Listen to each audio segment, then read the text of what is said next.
ভাবে কোন বৈজ্ঞানিক পদ্ধতিটা ব্যবহার করবেন সেটা আপনাকে আগে থেকে ঠিক করতে হবে, যেটা আপনার জন্য সুবিধাজনক হয়। তারপরে হচ্ছে গিয়ে মানবিক বিপ্লব। বৈজ্ঞানিক ব্যবস্থাপনার প্রবর্তন শ্রমিক কর্মীদের মনে চিরাচরিত ধ্যান ধারণা, কুসংস্কার এবং মন মানসিকতার পরিবর্তন ঘটিয়ে উৎপাদনের ক্ষেত্রে ব্যাপক সাড়া জাগিয়েছে।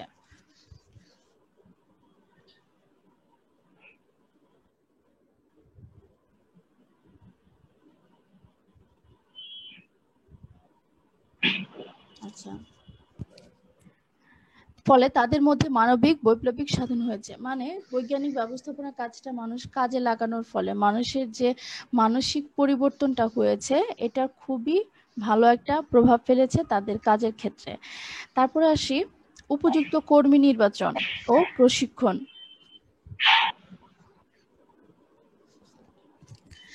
বৈজ্ঞানিক ব্যবস্থাপনার শ্রমিক কর্মীদের নির্বাচন ও প্রশিক্ষণের প্রতি বিশেষ গুরুত্ব দেওয়া হয়। বৈজ্ঞানিক উপায় ও পদ্ধতি অনুসরণ করে কর্মী নির্বাচন ও তাদের প্রশিক্ষণের ব্যবস্থা গ্রহণ করা হয়, ফলে কাজের পারদর্শিতা অর্জিত হয়। তার মানে হচ্ছে বৈজ্ঞানিক যে পদ্ধতিটা আমরা ব্যবহার করব আমাদের কাজের ক্ষেত্রে, সেই পদ্ধতিটা যাতে আমাদের শ্রমিক কর্মীরা ভালোভাবে ব্যবহার করতে পারে, যারা কাজটা সম্পর্কে কিছুটা জানে অথবা যারা একেবারেই জানে না, তাদেরকে যদি আমরা কাজের সুযোগ দিই, কিভাবে তাদেরকে প্রশিক্ষণের মাধ্যমে আমরা তাদেরকে উপযুক্ত কর্মী হিসেবে বা দক্ষ কর্মী হিসেবে গড়ে তুলতে পারবো। এটা বৈজ্ঞানিক ব্যবস্থাপনার আরেকটা বৈশিষ্ট্য। যেমন ধরেন, এখন আমাদের এই করোনাকালীন সময়ে আমরা সবাই অনলাইন ভিত্তিক হয়ে গিয়েছি, তাই না? অনলাইন ভিত্তিক মানে হচ্ছে যে কোনো কাজ আমরা সরাসরি না গিয়ে বাসা থেকে অনলাইনের মাধ্যমে করছি। এখন এই অনলাইনের কাজটা বা অনলাইনে আমাদের মোবাইলের যে বিভিন্ন অপশন আছে বা ল্যাপটপ বা কম্পিউটারের বা ট্যাবের যে ধরনের অপশনগুলো আছে, সেগুলো যদি আমরা না জানি তাহলে কি আমরা আমাদের ব্যবস্থাপনার কাজটা ভালোভাবে করতে পারবো না। এর জন্য এখন অনলাইন ভিত্তিক অনেক কোর্স বা অনেক প্রশিক্ষণের ব্যবস্থা করা হচ্ছে, যেটা একদিনের আছে, 3 মাসের আছে, 1 সপ্তাহের আছে। যে যেভাবে চাচ্ছে সে সেভাবে প্রশিক্ষণ নিয়ে তার কাজের ক্ষেত্রে সেটা কাজে লাগাচ্ছে। এভাবে তারা বিভিন্ন ধরনের কাজে নির্বাচিত হচ্ছে তাদের নিজেদের দক্ষতার মাধ্যমে। তারপর আসি দৈব শক্তির নির্ভরশীলতা। দৈব শক্তি ব্যাপারটা হচ্ছে যে কাল্পনিক বা আমার মনে করার উপর ভিত্তি করে কোনো কিছু করা না, নির্ভরশীল কোনো আহ, নির্ভরশীল কোনো তথ্য বা উপাত্ত বা নির্ভরশীল কোনো প্রযুক্তি, সবকিছুর উপর নির্ভর করে আমাকে একটা কাজ করতে হবে, যেটা বৈজ্ঞানিক ব্যবস্থাপনা কাজকে আরো সামনের দিকে এগিয়ে নিয়ে যাবে। তাহলে বৈজ্ঞানিক ব্যবস্থাপনার ফলে সংগঠনকে দৈব চরিত উপাদানের উপর ভিত্তি করে নিরূপণ করা হয় না। এর মূল লক্ষ্য হলো বাস্তবতার আলোকে ব্যক্তিভিত্তিক কার্যক্রমের মাধ্যমে উৎপাদন জোরদার করা। তারপর আসি সহযোগিতা ও সমঝোতা বৃদ্ধি। প্রতিষ্ঠানের সঙ্গে জড়িত বিভিন্ন পক্ষ ও ব্যক্তিবর্গের মধ্যে সহযোগিতা ও সমঝোতার মাধ্যমে একটি কার্যকর পরিবেশ সৃষ্টি করা বৈজ্ঞানিক ব্যবস্থাপনার আরেকটি অন্যতম বৈশিষ্ট্য।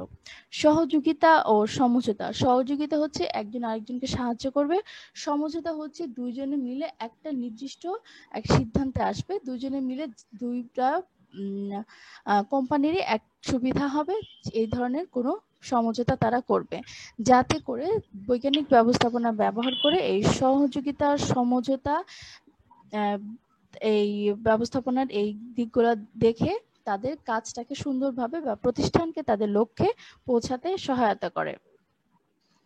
6 নাম্বার, কার্যভিত্তিক বিভাগীয়করণ। কাজগুলো ভাগ ভাগ করে বিভিন্ন জায়গায় করানো। যেমন একটা প্রতিষ্ঠানে শ্রমিক কর্মীদের নিয়োগ করার জন্য অ্যাডমিন ডিপার্টমেন্ট থাকে, তাই না? HRM থাকে, মানব সম্পদ ব্যবস্থাপনা যেটা।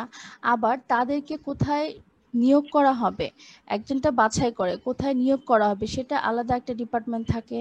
এবং আইটি ডিপার্টমেন্টে যারা দক্ষ তাদেরকে নিয়োগ করা হয়। তারপর হচ্ছে যারা মার্কেটিং এর কাজে দক্ষ তাদের আলাদা একটা মার্কেটিং এর বিভাগে নিয়োগ করা হয়। এইভাবে যে যে ধরনের কাজে দক্ষ সেই ধরনের কাজগুলোতে তাদের কাজগুলো ভাগ করে দিয়ে সেখানে নিয়োগ করা হয়। তারপরে পরিকল্পনা কক্ষের ব্যবহার। ব্যবস্থাপনার মান উন্নয়নের জন্য বৈজ্ঞানিক ব্যবস্থাপনায় পরিকল্পনা কক্ষের উপর বিশেষ গুরুত্ব দেওয়া হয়। এজন্য সংগঠনের পৃথক বিভাগ সৃষ্টি করা হয় এবং চিন্তাশীল কাজসমূহ পৃথকভাবে সম্পাদিত হয়ে থাকে, ফলে প্রতিষ্ঠানে উন্নয়ন সম্ভব হয়। এই যে আলাদা আলাদাভাবে কাজগুলো করা হলো, এই কাজগুলো যখন সমন্বয় সাধন করা হবে, সবগুলো একত্রে করা হবে, কে মার্কেটিং এর কাজ করছে, ক্রেতারা সেটা জেনে তাহলে কি সে পণ্যটা কিনছে, আবার যারা মানব সম্পদ ব্যবস্থাপনা সেই পণ্যটা ঠিক টাইমে ডেলিভারি দিচ্ছে, কোনো সমস্যা হলে তারা কি সার্ভিসিং দিচ্ছে, সবকিছুর সমন্বয়ে আলাদা আলাদা কাজ একটা প্রতিষ্ঠানের উন্নয়ন সম্ভব হচ্ছে। ৮ নাম্বার, কার্যের সুষম বন্টন।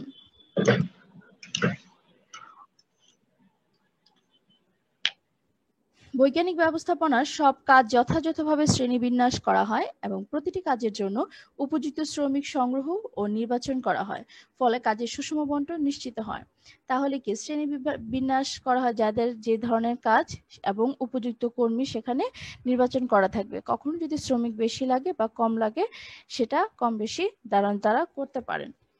আচ্ছা, যেখানে যতটুকু দরকার, যেমন কোথাও যদি শ্রমিকের বেশি দরকার হয় সেখানে শ্রমিক বেশি তারা নিয়োগ করে দিবে, কোথাও যদি শ্রমিকের কম দরকার হয় সেখানে কম শ্রমিক নিয়োগ দিবে। সুষম বন্টন সব জায়গায় সমানভাবে যতটুকু দরকার ততটুকুই থাকবে। ৯ নম্বর হচ্ছে প্রণোদনামূলক মজুরি ব্যবস্থা। প্রণোদনা তার মানে হচ্ছে মজুরি তো থাকবেই, মজুরির সাথে তারা যদি ওভারটাইম কাজ করে অথবা কাজ করতে করতে তাদের বিরক্তি বোধ যাতে না হয়, তাদের যাতে কাজের প্রতি আগ্রহ থাকে, তাদেরকে প্রণোদনা বা উৎসাহ দিতে হবে। কিভাবে দেয়া যায়? তাদের বিকালে একটা সময়ে খেলার ব্যবস্থা থাকতে পারে, তাদের নামাজের সময় তারা বা যার যার প্রার্থনার সময় তাদেরকে কিছু সময় দেয়া যেতে পারে, তাদেরকে ফোন করার জন্য একটু টাইম দেওয়া যেতে পারে, তাদেরকে একটা নাস্তার ব্যবস্থা করা যেতে পারে, অথবা তারা যদি বছরের কোনো একটা সময় বেশি কাজ করে তাদেরকে কি করা যেতে পারে, তাদেরকে বোনাস দেওয়া যেতে পারে, তাই না? এই ধরনের কাজের মাধ্যমে কর্মীরা সেই একটা প্রতিষ্ঠানেই অনেকদিন যাবত কাজ করবে।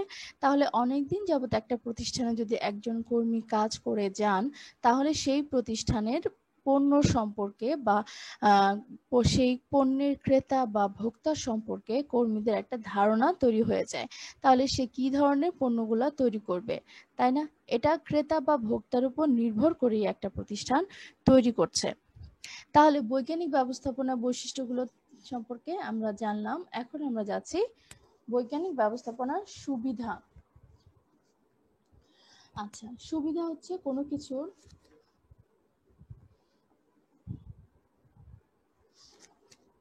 ভালো দিক, উপকারিতা, এগুলো হচ্ছে কোনো কিছুর সুবিধা, বা এটা যদি একটু ঘুরে আসে এটাই বোঝাবে। সুবিধা, উপকারিতা, গুরুত্ব, এই তিনটা জিনিস একই রকম। তাহলে এখানে প্রথম সুবিধা আছে, বৈজ্ঞানিক ব্যবস্থাপনার প্রথম সুবিধা হচ্ছে কারিগরি উন্নয়ন।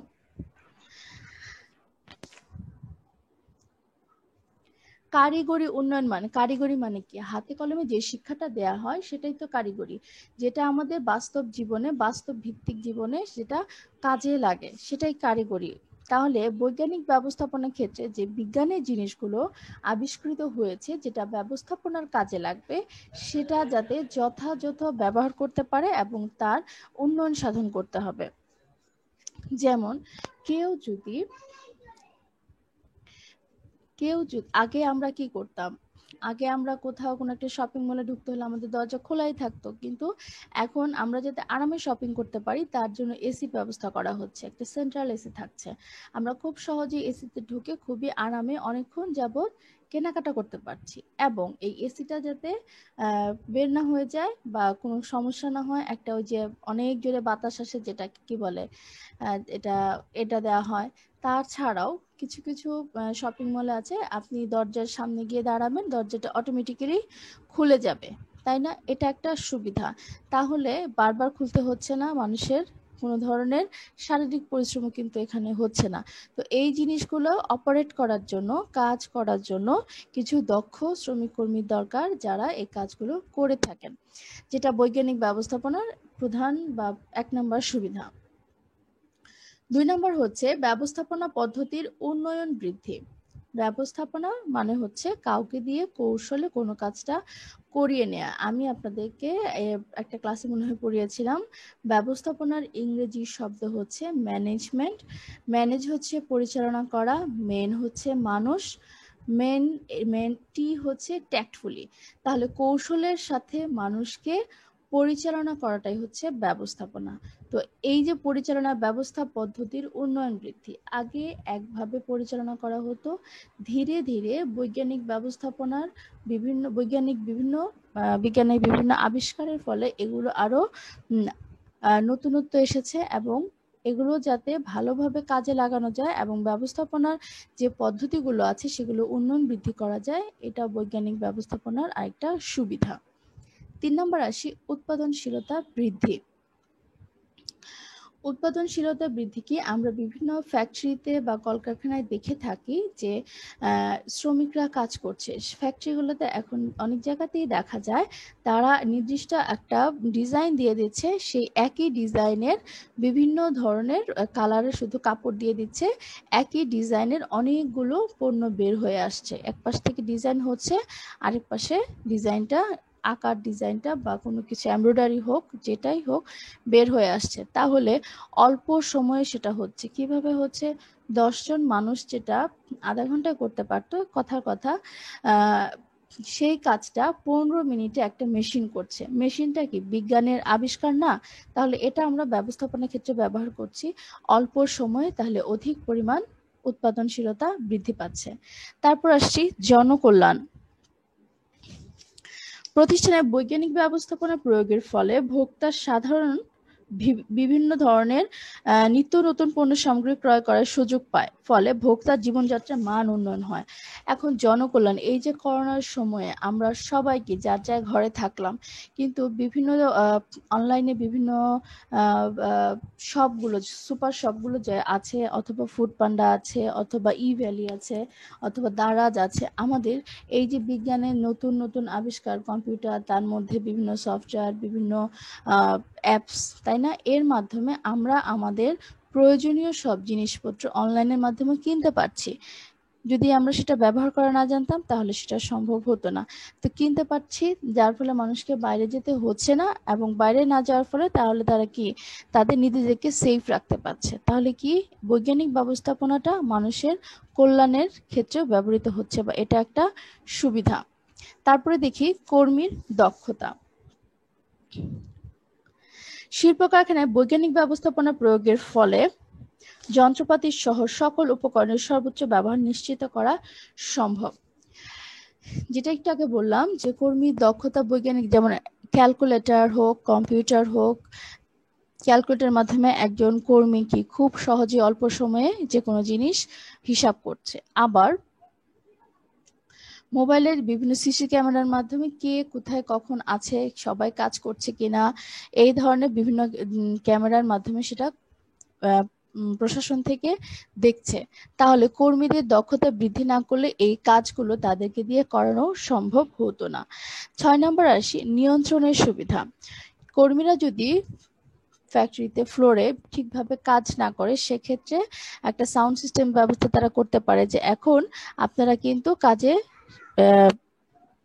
বিরতি দিচ্ছেন বা কাজের সময় নষ্ট করছেন, তারা একটা সাউন্ড সিস্টেমের মাধ্যমে সেটা নিয়ন্ত্রণ করতে পারে। অথবা তাদের কর্মীদেরকে একটা অ্যালার্ট জাতীয় কিছু দিতে পারে যে এই অ্যালার্টটা যদি হয় তাহলে কি আপনারা আপনাদের কাজগুলো ঠিকভাবে করবেন, কারণ আপনাদের যদি কোনো কাজের ব্যাঘাত ঘটে তখনই আমরা এই অ্যালার্মটা দিয়ে থাকবো। এটাও কিন্তু বৈজ্ঞানিক ব্যবস্থাপনার আরেকটা সুবিধা, যা কোনো প্রতিষ্ঠানের কাজ এবং কর্মীদেরকে বা শ্রমিকদেরকে নিয়ন্ত্রণ করতে পারে। 7 নম্বর হচ্ছে বিশেষায়ন। এই ব্যবস্থার কাজ অনুযায়ী বিশেষজ্ঞ ব্যক্তিদের নির্বাহী হিসেবে নিযুক্ত করা হয়, ফলে বিভাগীয় কাজগুলো অধিকতর দক্ষতার সাথে সম্পাদিত হয়। তাহলে বিশেষ বিশেষ কাজের ক্ষেত্রে কিন্তু বৈজ্ঞানিক ব্যবস্থাপনার কাজগুলো দেখা যায়। কিভাবে? কাউকে যদি কোনো স্পেশাল, যেমন আমরা জানি যে আমাদের বিভিন্ন গাড়িতে কি থাকে, যে কোথাও আশেপাশে থেকে যদি বোমা প্রোটেক্টেড থাকে, গুলি প্রোটেক্টেড থাকে, এগুলো কি বিজ্ঞানের আবিষ্কার। এখন কেউ যদি 1 মাইল দূরে এই জিনিসগুলো নিয়ে আসে, গাড়ি তখন একটা অ্যালার্ম দিবে, এই ধরনের গাড়িগুলা। তাহলে বিশেষায়ন বিজ্ঞানের এটা একটা সুবিধা না, যেটা একটা মানুষকে সেভ করছে, বিশেষ কোনো ব্যক্তিকে সেভ করছে, যেটা আবার ব্যবস্থাপনার কাজেও অনেক ব্যবহার হচ্ছে। তারপর 8 নম্বর আসি, উত্তম কারখানার পরিবেশ। কারখানা শুধুমাত্র শ্রমিকরা কাজ করবে, তাদেরকে আমরা শুধু কাজ করাবো আর বেতন দিব না, তার জন্য কারখানার পরিবেশটাকেও আরো সুন্দর করতে হবে। কিভাবে? তাদেরকে এসি ব্যবস্থা করা যেতে পারে, যে তারা অনেকক্ষণ যাবত কাজ করবে, তাদেরকে নামাজ যে পড়বে তাদেরকে অজুর ভালো একটা জায়গা দেওয়া যেতে পারে, তাদেরকে যার যার ধর্ম পালনের একটা জায়গা দেওয়া যেতে পারে, তাদেরকে খেলাধুলা করার একটা জায়গা দেওয়া যেতে পারে, তাই না? তাদেরকে গান শোনার একটা ব্যবস্থা করা যেতে পারে। এই ধরনের পরিবেশ সৃষ্টি করা যায়, যাতে করে কর্মীরা খুব আগ্রহের সাথেই তাদের কাজগুলো করতে পারে। 9 নম্বর হচ্ছে মানবিক বিশ্ব সৃষ্টি। বৈজ্ঞানিক ব্যবস্থাপনা নিয়োগকর্তা শ্রমিক কর্মীদের মধ্যে সহযোগিতা ও সৌহার্দ্যপূর্ণ সম্পর্ক গড়ে ওঠে, ফলে মালিকপক্ষ ও শ্রমিকদের মধ্যে এক ধরনের মানবিক বিপ্লব ঘটে। শ্রমিক এবং মালিকের মধ্যে একটা সৌহার্দ্যপূর্ণ, মানে একটা ভালোবাসার এবং শ্রদ্ধার সম্পর্ক যাতে গড়ে ওঠে, যাতে করে বিজ্ঞানের আবিষ্কারগুলো ব্যবস্থাপনার কাজে লাগিয়ে মালিক সুবিধা অর্জন করতে পারে, শ্রমিক ঠিক সময়ে বেতনটা পেতে পারে, তাদের আরো যে সুবিধা, উত্তম কারখানা একটা পরিবেশও পেতে পারে, যা মানবিক বিশ্ব সৃষ্টিতে সহায়তা করবে। তারপর হচ্ছে 10 নম্বর গণতান্ত্রিকতা। বৈজ্ঞানিক ব্যবস্থাপনার সকল শ্রমিকদের কার্যাদি পূর্ব হতে নির্দিষ্ট করা থাকায় নির্বাহীগণ স্বেচ্ছাচারিতা মনোভাব পোষণ করতে পারে না। তার মানে হচ্ছে শ্রমিকদেরকে তাদের মতবাদ বা মতামত প্রকাশ করার সুযোগ দিতে হবে। তাহলে সকল শ্রমিকদের কার্যাদি পূর্ব হতে নির্দিষ্ট করা থাকে, যার জন্য নির্বাহীগণ যারা তাদেরকে খেয়াল করেন বা তাদেরকে পরিচালনা করেন, তাদের নিজের ইচ্ছা মতো স্বেচ্ছাচারিতা পোষণ করতে পারেন না, বা নিজের কোনো সিদ্ধান্ত বা নিজের কোনো কিছু তাদের উপর চাপিয়ে দিতে পারে না। আচ্ছা, বৈজ্ঞানিক সুবিধার পরে আমরা যাব বৈজ্ঞানিক ব্যবস্থাপনার সকল সমস্যা সমাধানের প্রকৃত উপায়। বৈজ্ঞানিক ব্যবস্থাপনার কাজগুলো করতে গেলে বিভিন্ন ধরনের সমস্যার সম্মুখীন আমরা হয়ে থাকি, সেগুলো কিভাবে আমরা সমাধান করব। শ্রমিক মালিক সৌহার্দ্যপূর্ণ সম্পর্ক, যেটা একটু আগেই মাত্র আমি বললাম, এছাড়াও যেটা আমরা নীতিমালাতে দেখে আসছি।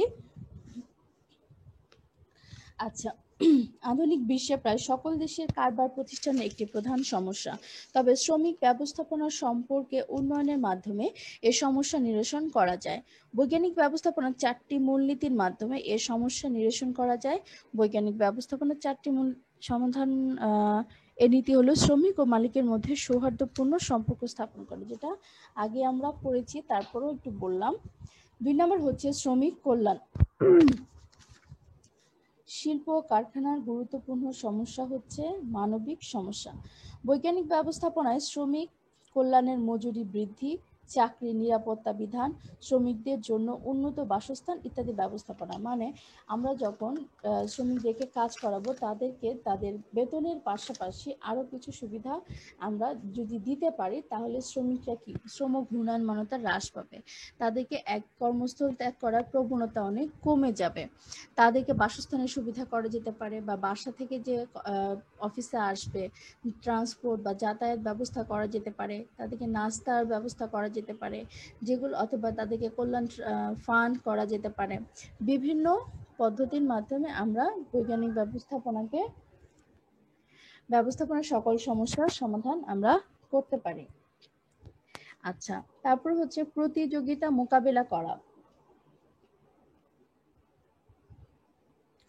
একটা পণ্য যখন বাজারে আসে, তখন অন্য কোনো কোম্পানি বা প্রতিষ্ঠান যখন দেখে তার পণ্যটা একটু আলাদা, সেই পণ্যটা কি হচ্ছে, অনেক বিক্রি হচ্ছে, ভোক্তারা অনেক চাহিদা সৃষ্টি করছে, মানে সেজন্য সেজন্য তারা সেই পণ্যটা কিনতে আগ্রহী হচ্ছে। তখন দেখা যায় সমজাতীয় কোনো পণ্য বাজারে আনার জন্য অন্য কোনো কোম্পানি সেই পণ্যটা তৈরি করতে পারে। এই সময় আগের যে পণ্যটা আছে তারা কিভাবে তার প্রতিযোগী মোকাবেলা করবে? নতুন কোনো পণ্য আনবে নাকি সেই পণ্যর মান, তারপরে হচ্ছে সেই পণ্যের গুণাগুণ, সেই পণ্যের দাম এমন একটা পর্যায়ে রাখবে যাতে করে আগের যে ক্রেতা বা ভোক্তা আছে তার নতুন পণ্যটার দিকে আগ্রহী না হয়ে সেই আগের পণ্যটাই কিনতে তারা আগ্রহী হয়। এই জিনিসগুলো বা কি কি সমস্যা হতে পারে আগে থেকেই প্রতিযোগীর ক্ষেত্রে সেটা বৈজ্ঞানিক ব্যবস্থাপনা যে সমস্যাগুলোর মাধ্যমে হয়ে থাকে তার মাধ্যমে সমাধান করা সম্ভব আগে থেকে যদি ঠিক করা হয়। 4 নম্বর হচ্ছে সুষ্ঠু পরিকল্পনা। কখন কোন কাজ কিভাবে করা হবে, যেমন একটু আগে বললাম প্রতিযোগী পণ্য যদি আসে তাদেরকে কিভাবে মোকাবেলা করবে বা কোনো কারণে যদি অর্থ সংস্থানের প্রয়োজন হয় সেটা কিভাবে সমাধান করবে, অথবা কোনো কারণে যদি শ্রমিকের দরকার হয় সেটা কিভাবে করবে তা আগে থেকেই ঠিক করে নিতে হবে, তাই না? তাহলে তারপরে 5 নাম্বার হচ্ছে উন্নয়ন ব্যয় হ্রাস। উন্নয়ন ব্যয় হ্রাসের ক্ষেত্রে আমরা দেখব আমরা সবসময় একটা প্রতিষ্ঠান চাই যে ব্যয়টা কম হোক আয়টা বেশি হোক, তাই না? সেরকম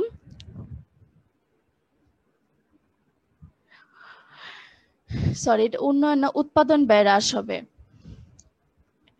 আচ্ছা, তারপরে উৎপাদনের ক্ষেত্রে প্রাচীন যন্ত্রপাতি কাজে সম্পাদনের উপযুক্ত জ্ঞানের অভাবে উৎপাদন ব্যয় বৃদ্ধি পায়। বৈজ্ঞানিক ব্যবস্থাপনায় শ্রমিকদের দক্ষতা উন্নয়ন, বিশেষীকরণ, আধুনিক যন্ত্রপাতি কাজের সম্পাদনের আদর্শ কৌশল প্রয়োগের গুরুত্ব দেওয়া হয়েছে। 6 নম্বর আসি কারিগরি উন্নয়ন, যেটা একটু আগে বলেছি। মনোবল উন্নয়ন, এখানে শ্রমিকের প্রেরণা জাতীয় যে ব্যাপারগুলো আছে আর্থিক অনার্থিক ভাবে কর্মীদেরকে প্রেরণা দিয়ে তাদেরকে মনোবল উন্নয়নের মাধ্যমে কাজের গতিটাকে ত্বরান্বিত করা। তারপরে আমরা আসি কর্মীর দক্ষতা উন্নয়ন, এটা আমরা আগে পড়েছি। এটা একই সমস্যা কিভাবে সমাধান করা যায় তাদেরকে দক্ষ করে তুলে। 9 নম্বর হচ্ছে সর্বোত্তম কার্য পদ্ধতি নির্ধারণ, কোন কাজটা করলে প্রতিষ্ঠানের জন্য ভালো হবে এবং কর্মীরা খুব সহজে সেই কাজটা করতে পারবে সেই কার্য পদ্ধতিটা নির্ধারণ করতে হবে। উন্নত কাঁচামাল সরবরাহ ও ব্যবহার, আমরা যখন একটা পণ্য তৈরি করব, যেমন কথার কথা আমরা যদি মিষ্টি তৈরি করতে যাই তাহলে কি সেখানে ছানাটা ভালো হতে হবে। সেটা যদি পচা দুধ দিয়ে বা পচা কোনো কিছু দিয়ে করা হয় সেটার ব্যবহার মানে পণ্যটাও ভালো হবে না, বিক্রিও ভালো হবে না, তাহলে সেটা ক্রেতা বা ভোক্তার বেশি কিনতেও চাইবে না। তাহলে এগুলো সমস্যা আমরা সম্মুখীন হই। যাতে করে এই সমস্যার সম্মুখীন না হই, সমাধানের জন্য কাঁচামালটা উন্নত ভালো ব্যবহার করতে হবে। সরাসরি যখন আসবে তখন সেটা দিয়েই একটা সুন্দর পণ্য তৈরি করা যাবে বা করতে হবে, যাতে করে ক্রেতা বা ভোক্তা সেই পণ্যটা কিনতে বা ব্যবহার করতে আগ্রহী হয়। আপনারা কি বুঝতে পেরেছেন? এখন একটু